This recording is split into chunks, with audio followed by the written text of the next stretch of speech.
Welcome back. We'll continue with our preamble into the finite element method.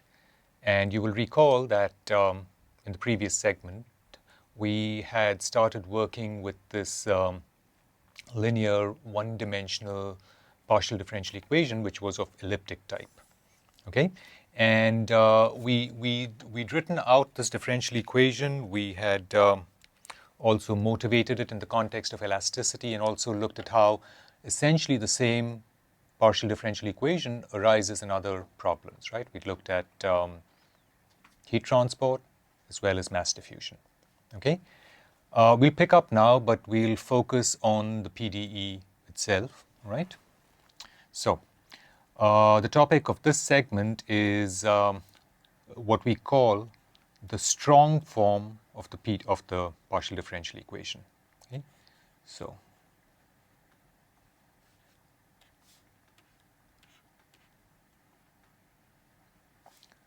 the strong form of a linear PDE for partial differential equation of elliptic type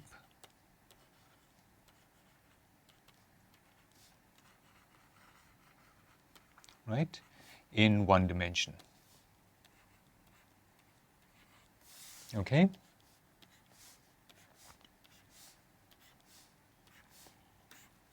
Now, let me write the PDE, and this is the same PDE that we were working with in the previous segment, but let me put it down now. Okay? So what we want to do is the following, right? We've set ourselves the task of finding u, function of x, given certain data, right? We're given u naught, we're given ug, or we're given t, right? And remember how we qualified the difference between ug and t. Ug would be the Dirichlet boundary data, and t would be the Neumann boundary data. Okay, we're given these. We're also given the function f, function of x, and the constitutive relation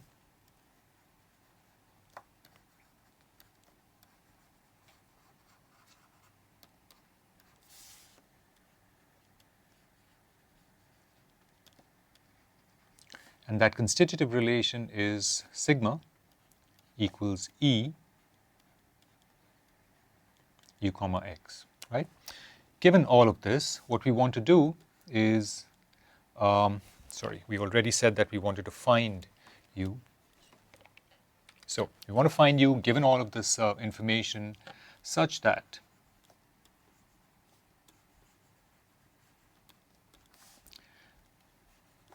the spatial gradient of sigma plus f equals 0 in the open interval 0, L, okay, with boundary conditions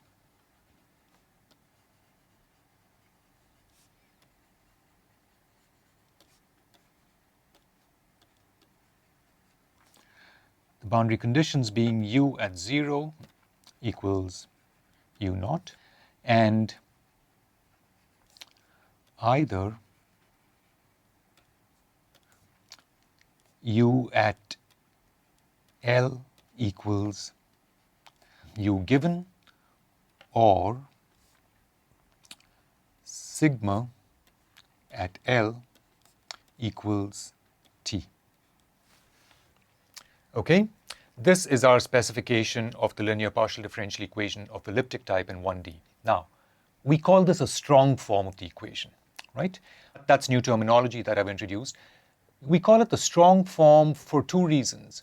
One is that if you look at the PDE itself, you will observe that the PDE has been specified to hold essentially at every point in the interval of interest, right? When we say that d sigma dx plus f equals 0 in the open interval 0, comma L, we're specifying that that PDE has to hold at every point, right? So in a sense, that is a strong condition. We're saying that at every point we want it to hold. Additionally, you observe that when we account for this constitutive relation, right, what this implies is that if we substitute that constitutive relation for sigma in the partial differential equation, what we get is the following form, right? We get d dx of sigma, but sigma itself is E du dx plus f equals 0 in the open interval. Now, if you observe that term, what we see is that there are two derivatives effectively on the field of interest, right? There are two derivatives implied here on the primal field U, and that is a slightly strong condition because really for this equation to make sense classically, we do require that U should be a function of a type that allows us to take two derivatives, okay? As you may imagine, if U is not a terribly smooth function, if it has discontinuities and so on, if even worse, right, if it has delta functions, right, a Dirac delta function in it, there are certain difficulties we are going to encounter with taking two derivatives of it, okay? All right? And so what we are doing here is we require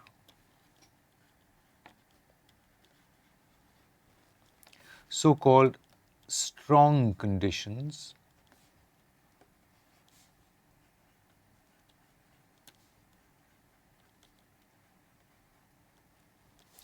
of what I will loosely call smoothness.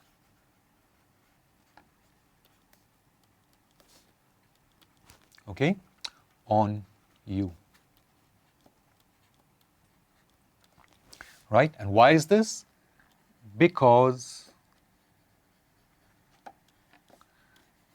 the strong form, and I will capitalize it here to emphasize that for now it's something special to us, right? We require strong conditions of smoothness on U of x because the strong form has two spatial derivatives.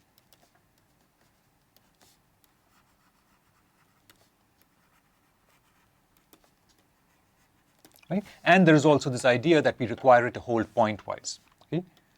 So we require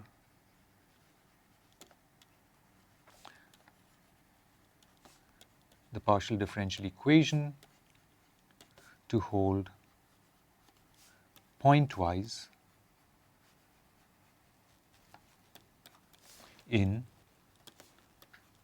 the interval of interest. Okay? These are the reason for which we call this form of the equation the strong form. All right?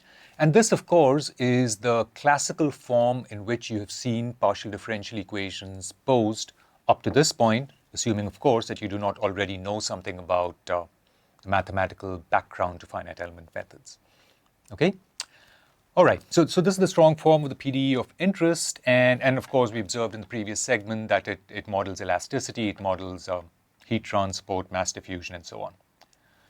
What I'm going to do now in the next few minutes is sketch out for us the approach to an analytic solution. Okay, and I say just sketch out because I'm not going to actually produce an analytic solution, but I will point us in the direction of how we would proceed. Okay, of course I'll be using the fact that this is all in 1D, so it makes life a little easier for me. Okay, so let's now look at an analytic solution.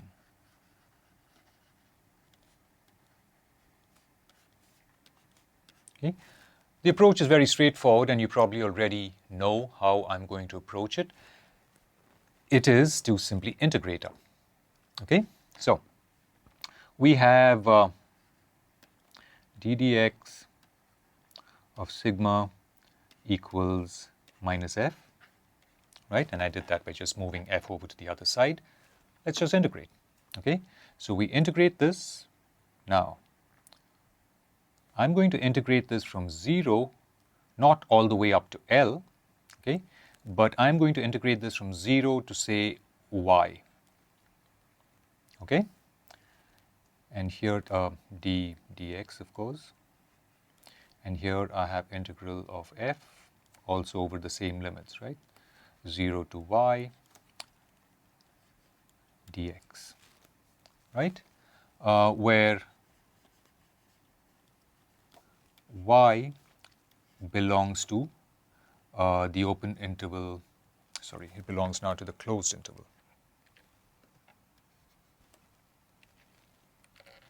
Right, y belongs to the closed interval 0 to L.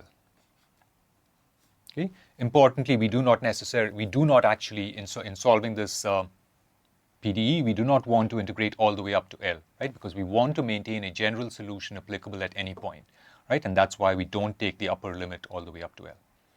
Okay.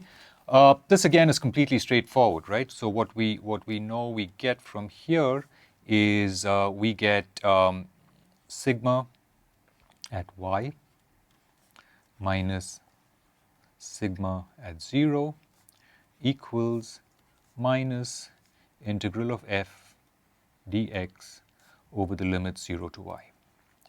F in general is, at this point, it's not quite unknown. It's data which we would know if we set out to actually solve a problem, but I want to leave it general. I do not want to assume a particular form of f or anything, right? All right. So we have this, but then we realize that what this implies is, of course, this, right? It is that E u comma x evaluated at y minus E u comma x evaluated at 0 equals minus integral 0 to y f dx. Okay, so that's what it implies for us.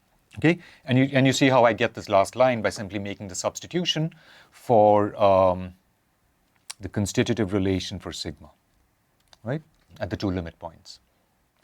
Now, in what is actually somewhat of an abuse of notation, let me simplify this to write as. Let me simplify and write this as E du dy equals minus integral 0 to y f dx plus E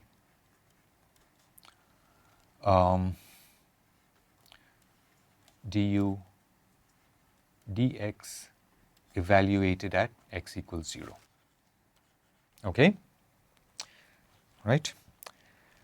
Okay, so and now you know what the next step is. Well, we need to do one more integration, right? So what that does for us then is the following. So now we'll integrate this again. Now let's integrate from 0 to z, right, or 0 to z, depending upon which part of the world you come from. Okay, so that becomes E, that the integral here is E du dy equals minus integral 0 to y of f dx, and then we're doing another integration, right, 0 to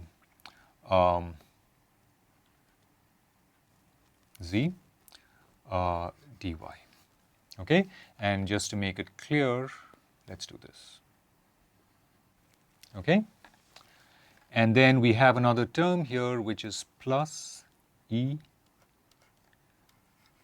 du dx evaluated at 0. Okay, but this term also gets integrated from 0 to z dy, right? Okay, again, straightforward enough. What we get here, now note that, of course, E could be a function of position, right? So you're allowed to make E a function of position, so E could also depend upon Y, all right? So now when you do that integral, we know what we get. We essentially get, to make things simpler, let me forget about that particular dependence, okay? Let me leave things as they are. Okay, so let's suppose that E is a constant and we go ahead with the integration. What we get here is now E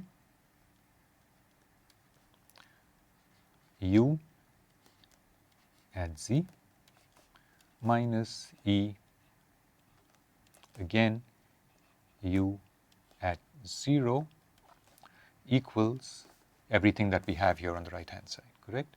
So we have an integral 0 to z, integral 0 to y f dx dy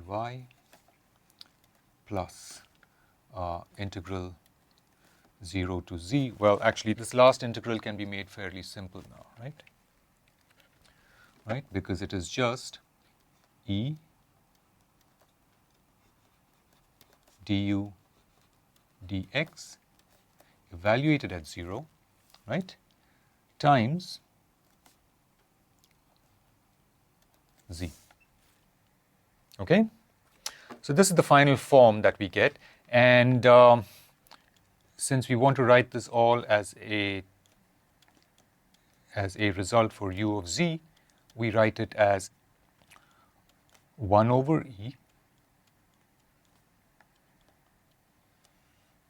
of integral 0 to z, integral 0 to y f dx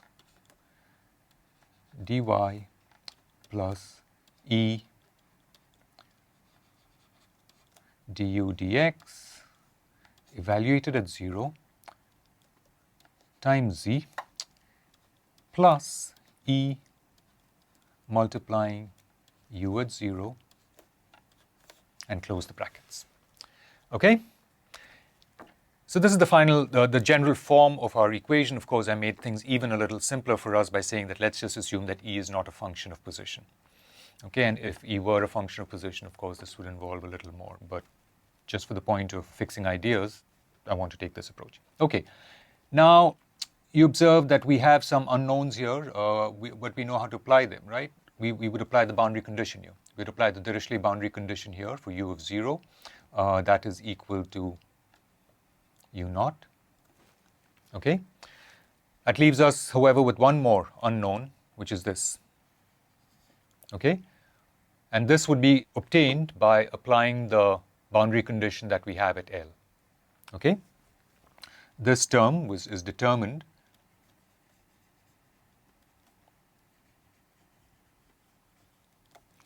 by applying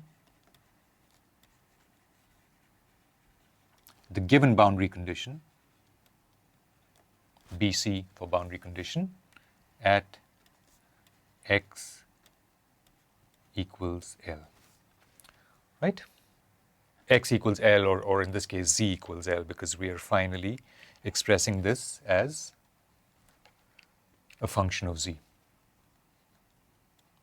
Okay? All right.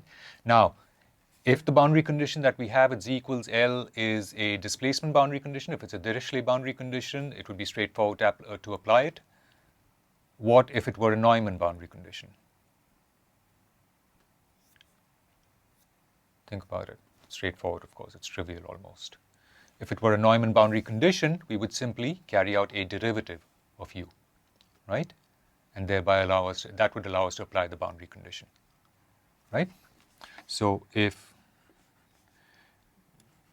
boundary condition at x equals L is a Neumann boundary condition, we first calculate or go to u comma z using that form of the function, okay? And that will then allow us to apply the Neumann boundary condition, right? And then apply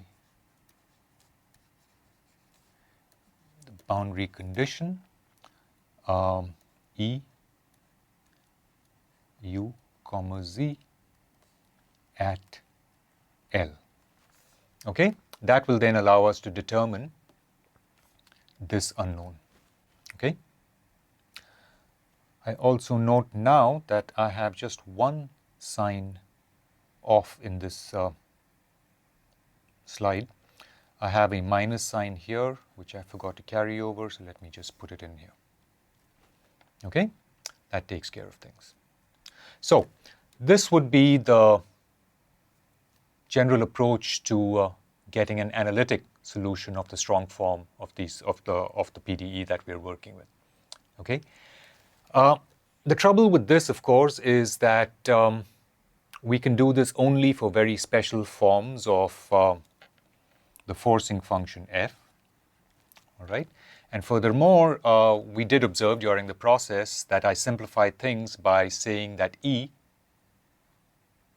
is a constant.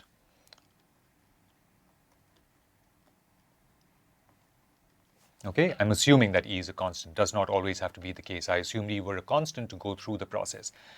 If E is not a constant, it makes the process a little more complicated, right? And likewise, if F were some sort of complicated function. Furthermore, this sort of simple-minded approach or simplistic approach works only in one dimension, right? As we go up to higher dimensions, integrating up the equations of this form, this particular linear elliptic PDE, is not at all a trivial matter. Right? Exact solutions or analytic solutions exist only for very special cases. And what we're trying to develop here is really an approach to solve general boundary value problems, right? With general data in the form of F and E. So that's what we're going to go on to shortly, but we'll do that in the next segment. And we'll end this segment here.